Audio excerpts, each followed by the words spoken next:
Hi everyone, I'm here to talk about the second half of October and the full supermoon that we have coming up in Aries, which is very powerful on the 17th of the month.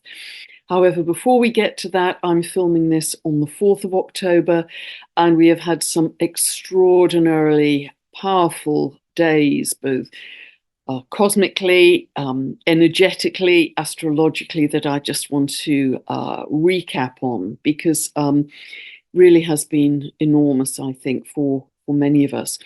Now, we expected round about the lunar eclipse on the 18th of September, particularly because it was in Pisces and conjunct Neptune, the ruler of Pisces. This has a lot to do with Neptune, Lord of the Seas. It's a lot to do with water, flooding, etc.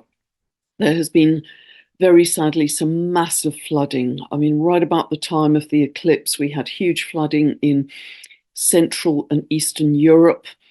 Poland was actually, the entire country was declared a national emergency. But since then, we have also had extreme flooding in some parts of the US, with Hurricane Helene, I believe, the Carolinas, Tennessee. It's been really, really devastating. And also in Thailand, they've had extraordinarily unprecedented levels of flooding.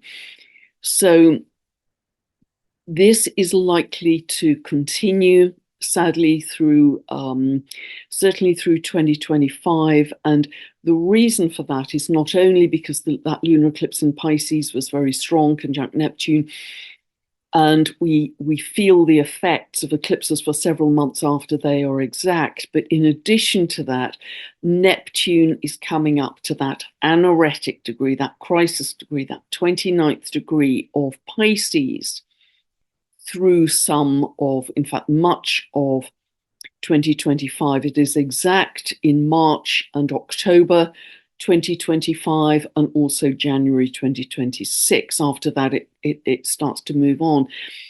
But it's one of the major themes is linked to flooding. It's also linked to some other very beautiful things to do with our spirituality and shifting into becoming more ethereal beings, for sure.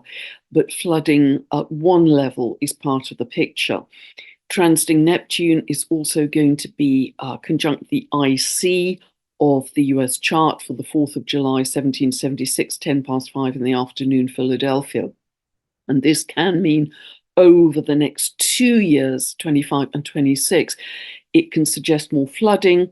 It can also, in a very different sense, suggest some kind of dissolution of the government in some way, the weakening of a central government, which would fit very much with the Aquarian energy and would very much fit with all I've been saying in the last 2-3 years about the Pluto return for the US, a whole spiritual transformation for the US. And I believe that it will result in quite a lot of decentralization in the US, whatever to the contrary you're seeing on the news, and that the US could even break up into 2 or 3 different sections, and certain states would run their own show, as it were. They wouldn't be beholden to central government.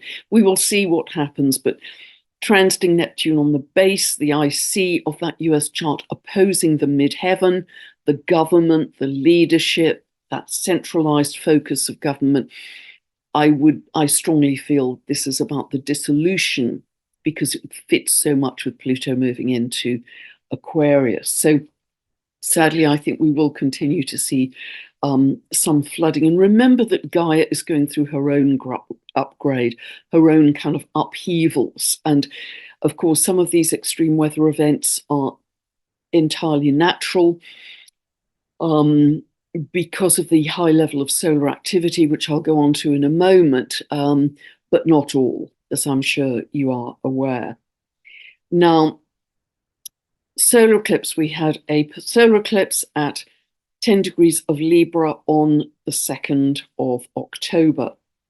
Now, we've had an extraordinarily high level of solar activity in this solar cycle 25 that we are in. It's twice as strong as expected, and also the peak that was expected to be in 2025, astrophysicists have also pulled back to include 2024. On the 1st of October, the day before the solar eclipse, we had a 7.1 solar flare, X-class, which was extremely strong. And the day after the solar eclipse, we had a 9.1 X-class solar flare. That was the biggest flare in this solar cycle 25 and the biggest flare for 7 years. The last big one was in 2017. And the sun is throwing out a lot of information to us in the form of solar flares. So we are rapidly having to assimilate all this new information, this new energy, because however uncomfortable it may be at times with insomnia and chronic fatigue and tinnitus and aches and pains, nevertheless, this is providing fast track accelerated evolution for humanity. There is no doubt about that. So that level of solar flaring is likely to continue. And with that, and it does seem to be linked, exact on the solar eclipse, we had a very large 6.8 earthquake, magnitude earthquake in Tonga. And that solar eclipse actually fell mostly across the sea. It crossed very few land masses. One of them was Easter Island. And isn't it interesting that Makemake, the dwarf planet, which is linked to the creator god of Easter Island, was exactly to the degree conjunct that solar eclipse. So because the eclipse path was falling right across Easter Island and a little bit of South America, but it was also falling exactly across Tonga.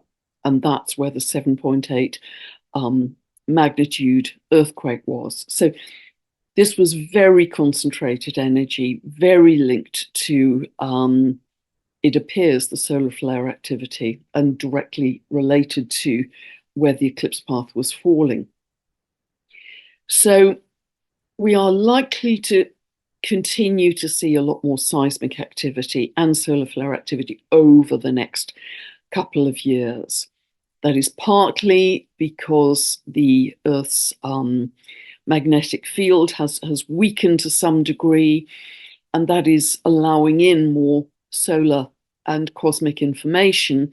And because everything is interconnected, that kind of destabilizes the ionosphere and connects in with the Earth's core, as it were, and that can create more seismic activity. And also, in addition to that, because Uranus, for a lot of 2025 and some of 2026, is it at its anaretic degree, 29 degrees of Taurus.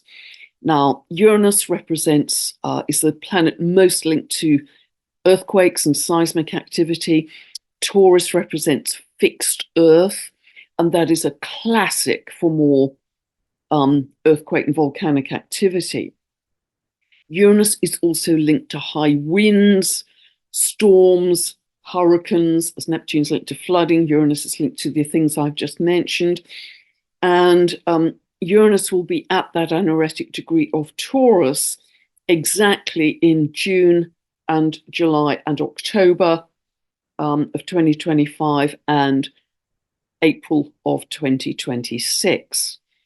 And so expect to see more extreme weather. It's all part of Gaia going through its kind of its heavings, as it, if you like, of labor pains to upgrade to the next level. So I do believe with all of this, and it's partly connected to the Haumea symbolism, which is so strong right now, because Haumea is in square to Pluto, and it's also in quincunx to Sedna. It's in very powerful geometry.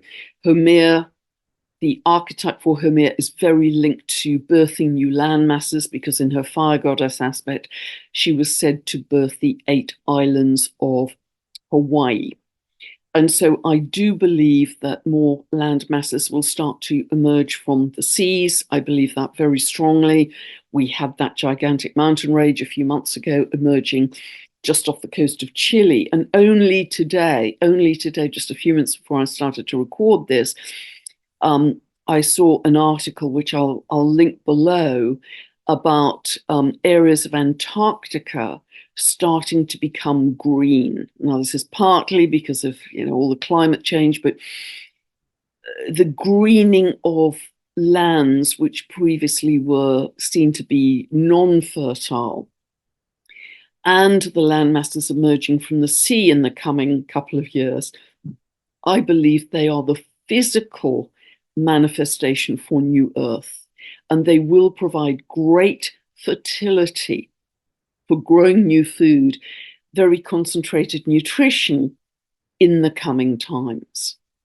So, this isn't all bad news in any way. We are going to see new land masses representing new Earth with high levels of fertility and new foods.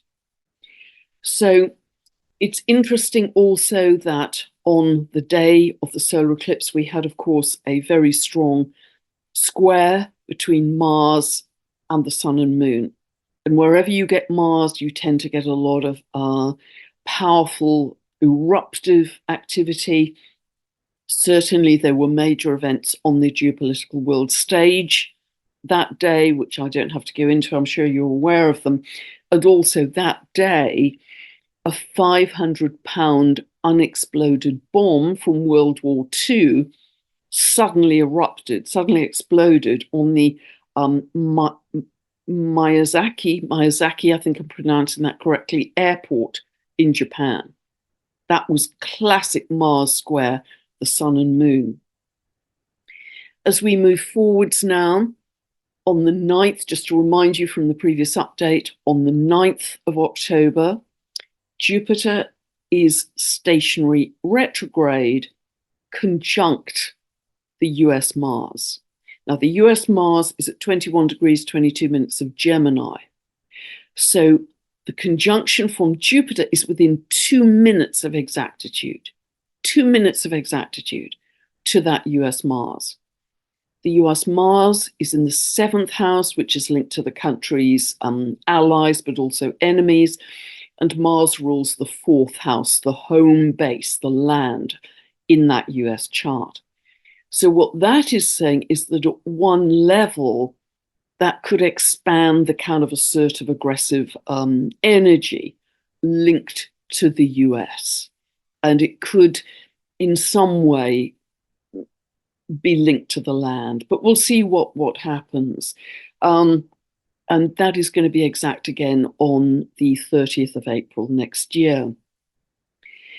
However, that Jupiter station, I think, is very interesting because it's also linked to reevaluating your belief systems. Jupiter's always related to belief systems in light of new facts, new information, Gemini.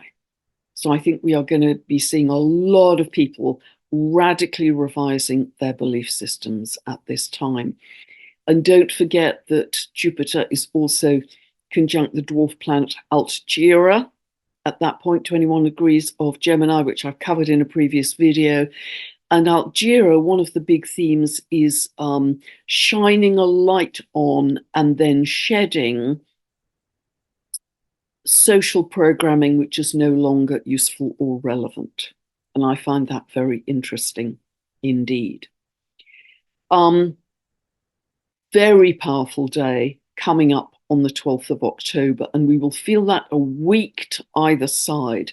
This is the station of Pluto at 29 degrees of Capricorn, another anaretic degree. I mean, it's just extraordinary the way these outer planets are all coming to their final degrees of their sign. Now, from now on, Pluto has about 5 weeks to go in Capricorn until the 19th of November, when it moves into Aquarius for about 20 years. So this is the last gasp, the last 5 weeks in Capricorn, in its 248-year cycle. And when a planet is at 29 degrees of its sign, it tends to express in a more extreme way, and often what I call the shadow expression, the less positive expression. So it is likely that there will be greater attempts on top-down power of control, etc., in some way. So if those happen, please understand this was anticipated by the astrology. You know, it's very reassuring to see this in the astrology. And yeah, here we see it on the world stage, but actually, this is what was expected from the astrology, because it's the end of the old world and the old systems. And I've talked about that in many ways over the last couple of years. However, because Pluto will then be moving direct, surging direct, it will feel different, because we are already anticipating that Aquarian energy that it's going to be moving into. Aquarius is much more to do with the people, equality, humanitarianism, horizontal social structures, not vertical. Pluto is the planet of power, so it will just begin to shift the power from top-down structures to the people. Again, we have to grasp those opportunities, but so much is already happening to build a very different world and a very different social structure as we speak. And you won't see that on the nightly news, of course. In addition to Pluto being very powerful on the 12th and a week to either side, because whenever big planets are out of planet station, you feel that energy to either side. But we also have a comet coming very, very close to the Earth called Comet Atlas between the 6th and the 16th of October. And when comets do that, again, they are bringing new information to the Earth and to us as humanity. And they are very often times of great change, as well as new information being brought in for us. So now let us look at the chart for the full supermoon at 25 degrees 35 minutes of Aries. And this is happening at 4:26 a.m. Pacific and 12:26 p.m. lunchtime in the UK. This is the third supermoon in a row and the closest to the Earth in 2024. And so therefore, because the moon is so much closer to the Earth, we may expect more pulls on our tectonic plates. This is likely to bring more extreme weather, but perhaps of a more fiery nature, Mars, and more seismic activity, because this moon is very close to the Earth and its orbit. There's a stronger pull on the tectonic plates, also a stronger pull on our psyches. We are going to feel this energy. Now, so this full moon, sun and moon are always opposite each other at a full moon. This is the full moon in Aries, as I say, full supermoon. And it is happening on the 17th. It's happening at 4:26 a.m. Pacific, and it's happening in the UK on the clock at 12:26 p.m. This is still GMT, but we are still in British summertime, just about at this point in October. So it's just about lunchtime, 12:26 p.m. In the UK. Now, what we have here is probably the strongest configuration in astrology. This is known as a cardinal grand cross. This is where we have 4 planets in cardinal signs. So here we have Aries, Libra, squaring Mars. They're both squaring Mars in Cancer. And the other corner of the square is Pluto at 29 degrees of Capricorn. So Aries, Cancer, Libra, Capricorn, all cardinal signs. So immensely strong, dynamic, eventful, initiatory energy. Now, the sun and the moon square to Pluto here. Whenever you've got hard aspects between the moon and Pluto, you have great emotional intensity. And we're certainly going to feel that, but also around issues of power. Whether this is outward on the geopolitical stage, whether it's in your personal life, big issues around power and how much you are going to stay in the people pleaser, compromising, smoothing over, trying to make sure everybody else is happy, or whether you're going to step more into your spiritual sovereignty, which I'd recommend. That is your choice, but these are the kind of issues that are going to come up. Now, so Mars is opposing Pluto. It's a little bit wide here. It's really virtually 23 degrees of Cancer, opposing 29 of Capricorn. So it's technically in opposition. This opposition will become exact on the 3rd and 4th of November, the 3rd of January next year, and the 26th of April. This is going to be, quite long running. Now, 3rd and 4th of November, that opposition is running right into the US election. This is very explosive. It's very it's brute force. This is brute force. One of the last times we had a hard aspect between Mars and Pluto, it was a square, in fact, was 7th of October last year when Hamas attacked Israel. And we know what happened as a consequence of that. Now, Mars has a 2-year cycle, so it comes into hard aspect with Pluto quite frequently. However, given the context, given that we have Pluto at the final degree of Capricorn in the last 5 weeks of that, given that it's still the US-Pluto return, given that it's the US election, I believe, on the 5th of November, and this is an exact opposition on the 3rd and 4th, this could not be more important. And I've been talking about the many twists and turns running into that US election. And I deliberately, as you know, didn't want to comment on this. Yes, I could look at the charts of the candidates. Yes, I could look at all the dates. I did not want to add to the polarization currently running very high in America. That's not helping.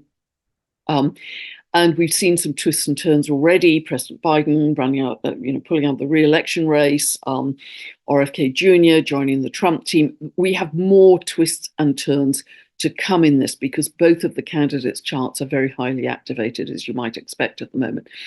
So I don't know what is going to happen as an event. I never do on the 3rd and 4th of November running into that election.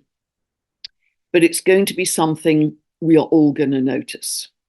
It's very big, it's very powerful, it's very explosive, it's very much to do with power. And this is also, again, the power of the individual versus the power of the state.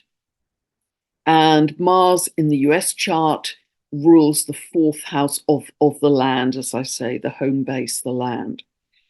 At the same time, we have transiting Uranus square to the moon at 27 of Aquarius in the US chart until next May. The moon is the people in the country.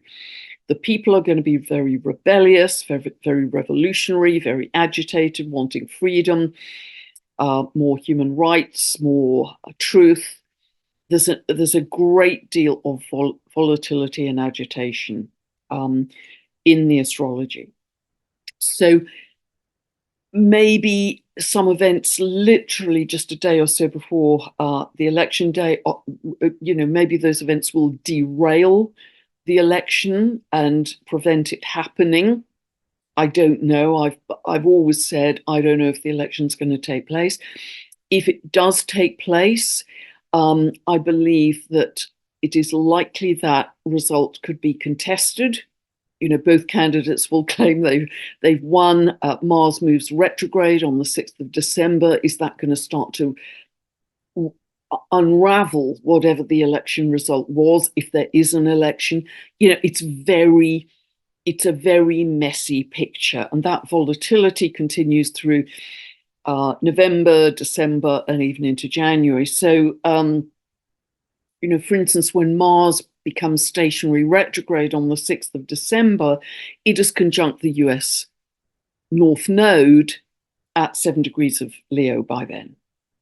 And between now and next April, Mars is going to be transiting back and forwards through the 8th house of that US chart. Now, the 8th house is secrets or scandals. It can also be the investment in the country. What's that going to do to the dollar? The Pluto return, Pluto natal, so-called natal 1776 Pluto in the US chart is in the 2nd house of the country's economy, as I've talked about many times, the country's value, the value of the currency. We have a lot going on here. And transiting Pluto at 29 of Capricorn, just to remind you, I've said this before, is at the midheaven of the chart for the Wall Street crash. I'll put the details of that below this video. And October is traditional. If we're going to see any any financial volatility, it's very often been in October. And I'm thinking 2008, that was September, I think, but this kind of time of year. And remember that Pluto, from this point on, actually from the point of the supermoon, only has 4.5 weeks to go until the 19th of November. So we are going to feel a great deal of intensity, of pressure, of revelations around top-down structures. Those are happening. And there's an urgency whenever, particularly an outer planet, is at the final degree of its sign, there is an urgency, a kind of last gasp around the symbolism of that sign, particularly in its shadow expression, as I say. So, a lot happening here, but this is terrific for using your own willpower, your own focus. If you have a Mars Pluto aspect in your chart, I have it in my own natal chart, it can give tremendous kind of lock-on focus, willpower, seeing a project through to the end, kind of burning concentration, if you like to see things through to the end. I know I suffer from that. We also have, at this full supermoon, we have the moon in Aries, which is, very much the pioneer and the activist, conjunct Eris. Eris, you will remember from myth, is the warrior sister again of Mars, links to Mars energy. In Mars' sign, Aries. Eris was the goddess who wasn't the only goddess who wasn't invited to the wedding in myth at Mount Olympus, so she turned up anyway, threw a golden apple into the group of goddesses and said, "For the fairest." And that squabble between the goddesses was said to lead to the Trojan War. So Eris symbolizes a need for everyone being included, nobody being excluded, every voice to be heard, greater equality, transparency, truth, justice in society. Conjunct, it's exact to the degree, conjunct this moon, this full supermoon in Aries. And this, whatever is falling out from this full supermoon in Aries, it's going to bring up a lot of healing around any sense of victim consciousness that we've had in the past as well. The total solar eclipse on the 8th of April did some of that. There's going to be more of that going forwards from this full supermoon in Aries. Now, the sun in Libra, I mentioned this at the solar eclipse at 10 degrees of Libra on the 2nd of October, that this could bring into the limelight more very important legal developments for the world. And I'm aware of several of those. They are going to become more public in this very full light, this very bright light, because the supermoon will appear much brighter in the sky because the moon is closer to the Earth in its orbit. It will bring into greater highlight any legal cases. For instance, only today, someone sent me a very, very important legal case in New Zealand, and that could affect the world, but that is all I'm able to say about that on this platform. Other things to highlight is there's a strong opposition here between Venus and Uranus. And this is the financial axis. Venus is in the anoretic degree, the final degree of Scorpio. So that could again emphasize some financial turbulence. Taurus is banking, currencies, money. Scorpio is investment, big money, hidden money, secret money. So it could bring up some, sudden changes in currencies, sudden changes in the financial area. We will see. But it certainly tends to bring more truth to light. And also on the 30th of the month, Mercury will have moved into that opposition to Uranus. So Scorpio is the sign of secrets. And in this full supermoon, secrets are going to come to light in a much, much bigger way. And they could involve things to do with any kind of toxicity, because Scorpio has a link to toxicity, but definitely anything criminal, underhand, that kind of thing. In relationships, there could be, particularly if either end of this, Venus or Uranus falls in your fifth house or seventh house of relationships, there could be, if you're not in a relationship, it can bring a sudden out of the blue relationship in for you. If you are in a relationship, it can bring in a kind of feeling of, I want more freedom, I want more independence, I don't want to be too under control or locked down. If you don't know what I'm talking about, you can download a free birth chart from my website, go to the link below this video and get a 2-part video series that takes you from zero, that you can use. You can watch it to infinity, absolutely, as many times as you like, and it will help you understand where these points, with every update I do, fall in your own chart and what it means for you in your life. So very important to do that. Now, what will help, in this very strong series of hard, challenging aspects, we have a lovely trine between Jupiter and quite a tight aspect between Jupiter and the Sun here.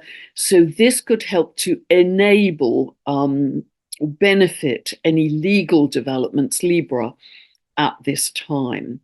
I would just ask you, and also that is partly, these are coming about because as Jupiter goes retrograde from the 9th onwards, we are going to be rethinking our belief systems, many of us, Jupiter belief systems, as a result of the facts, Gemini, the information, Gemini, that is coming to light at this time. Jupiter in Gemini, just be careful on social media, it can rush in too quickly, say too much, overpromise, overcommit. So be really careful at this time that you don't overcommit. Note to self at that point too as well. Now, as well as transiting Uranus squaring the moon, the people in the US chart, Uranus here is also in a quincunx 150 degrees to the Sun. And this brings in, again, it reinforces this demand for equality, freedom, truth, the clear sword of truth, and just humanitarianism. And it's a very strong demand here, but it can make people, this is exact on the 18th, the day after this full supermoon, it can make people more reactive, more restless, more impulsive. Aries always has that energy. It's quick, you want to go, go, go. It's very fast. You don't want to, I want to do, I want to go, I want to move. And you often don't think things through. I have Mars in Aries, so I always have to take a breath. So with this very dynamic, eventful energy, so much is going to be happening in the world and possibly in your own life. So take a breath, step back, please drop into your heart, drop into your breath, book more regular stillness meetings with yourself. This is quite inflammatory energy in many ways. And even getting into later in the month, the 21st of the month, Mars is exactly square to Eris at 24 Cancer, Aries. On the 22nd of the month, the sun is square to Pluto exactly. 29 degrees of Libra, Capricorn, anoretic degrees, crisis degrees around legal issues and the top down structures. That's going to be very interesting. 23rd of October, feisty day. The moon is square to Aries, conjunct Mars, opposing Pluto. Power, freedom, truth. And then that final day, well, 30th of October, we have, as I mentioned before, Mercury opposing Uranus at 26 of Scorpio Taurus. So you feel very mentally buzzed up at this time. A lot of secrets coming to light. So this is not going to be dull. This is going to be extremely eventful. And so it's very clear that we have some very dynamic, very eventful months to come.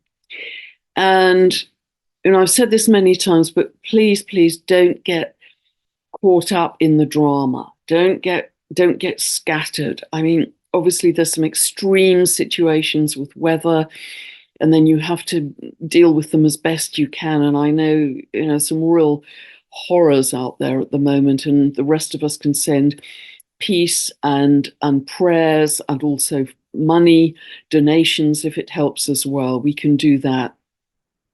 But beyond that, if you aren't in those extreme situations, really do try and become masterful around where you put your focus, because there is a timeline, very obviously, of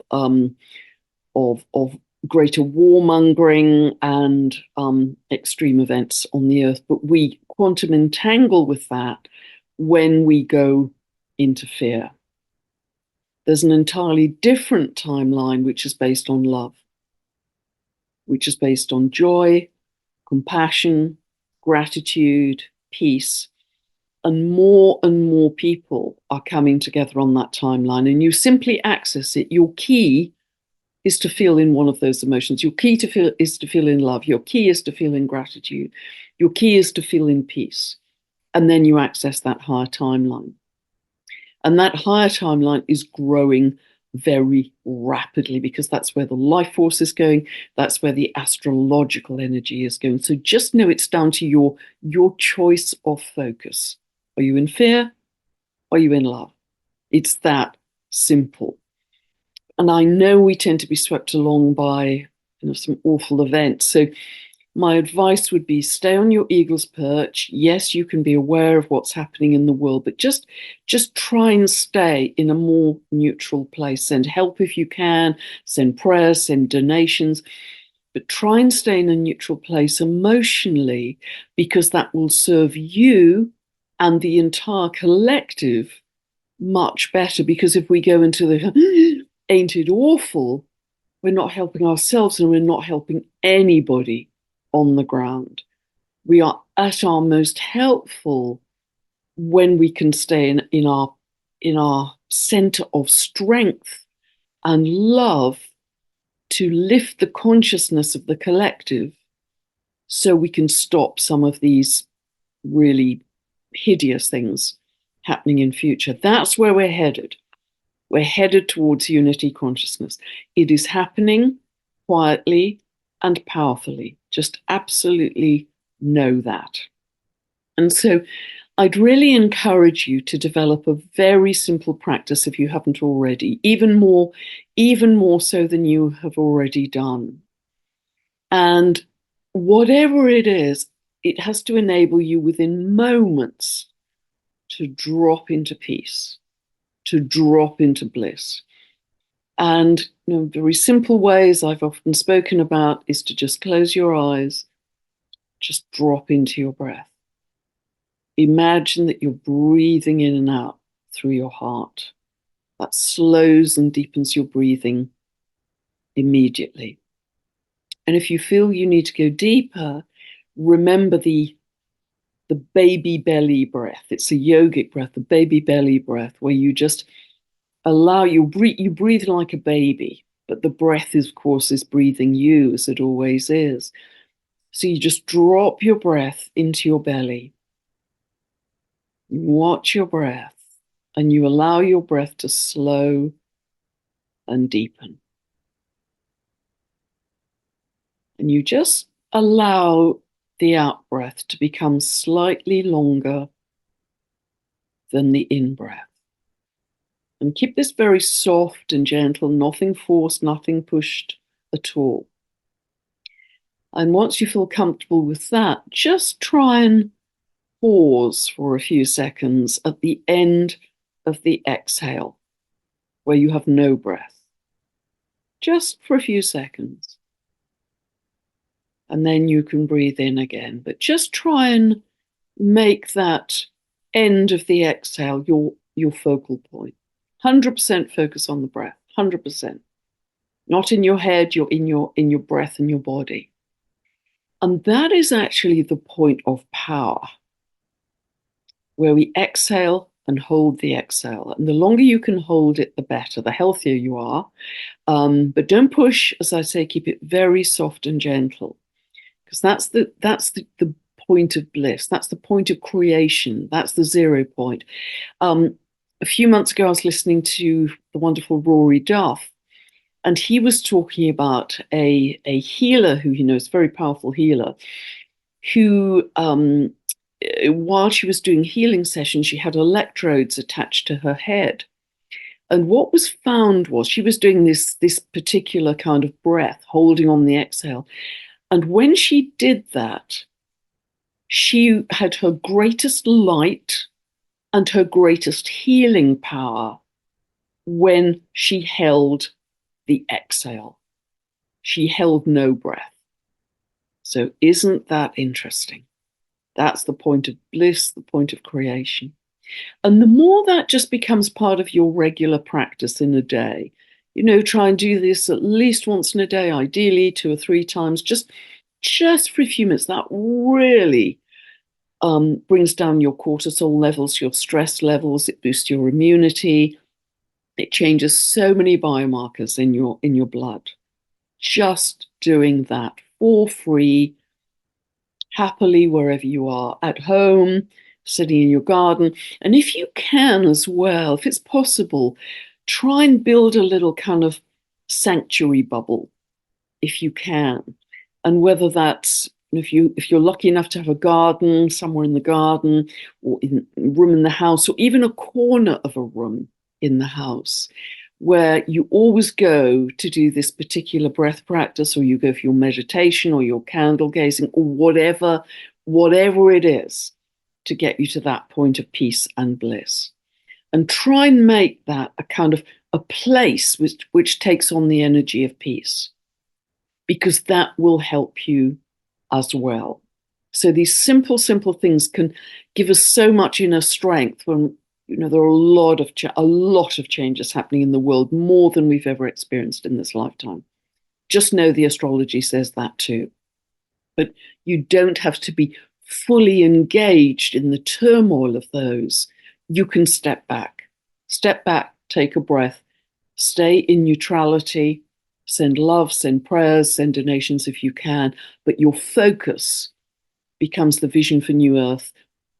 Focus becomes your imagination. You're weaving a tapestry of everything you want to see, even if it's just seeing nature in more vibrant colors, humming with life. Food is abundant. Fruit is growing on the trees. All the animals are healthy and vibrant. Every living being has respect and love. Just that kind of a vision. And you can use that vision when we do our very simple free 15-minute meditations on the Sunday as well. Simple as that. And the more you embellish it, this is how we manifest, because everything starts in our imagination. And the more you can embellish that vision, the more you will make it manifest in the world. Now, I've just come back from 4 days of working retreat with the spectacularly wonderful Veda Austin. It was a sensational retreat in so many ways. And part of it was that Veda and I had kind of hatched an idea or a project about 6 months ago that Veda has been working on with her crystallography. And for the first time that she'd shown it to anyone, she showed it to me this week on the retreat, and she very kindly said, you know, of course, you're the first person to see this because we hatched the idea together. I found it absolutely mind-blowing because the crystallography is directly related to the astrology over the last 6 months. I found it absolutely extraordinary. I hope to be interviewing Veda about that in November, if we can coordinate the dates. But it will also form in with more information by then, because she's going to be adding to this all the time going forwards, in her wonderful December webinar, which will not only be about our project, but about a great deal more than that. More about water, more about astrology, more about ancient mysteries. It is jam-packed full of profound information. And as you would expect, because every time I check in with Veda's work, it's taken another giant leap forwards. So I highly recommend engaging in that webinar in December. I will put the link for that below this video so you can follow that. And really do start to feel excited, because if you're on the timeline of love, what starts to happen is that you start to, just through lots of synchronicities, you sort of meet with like-minded people, the right opportunities come to you, the right circumstances, you start to listen to the right kind of content. It may be business opportunities that come to you, or some kind of collaboration that feels absolutely right for what you were looking for. You just like you start to live life on the magic carpet.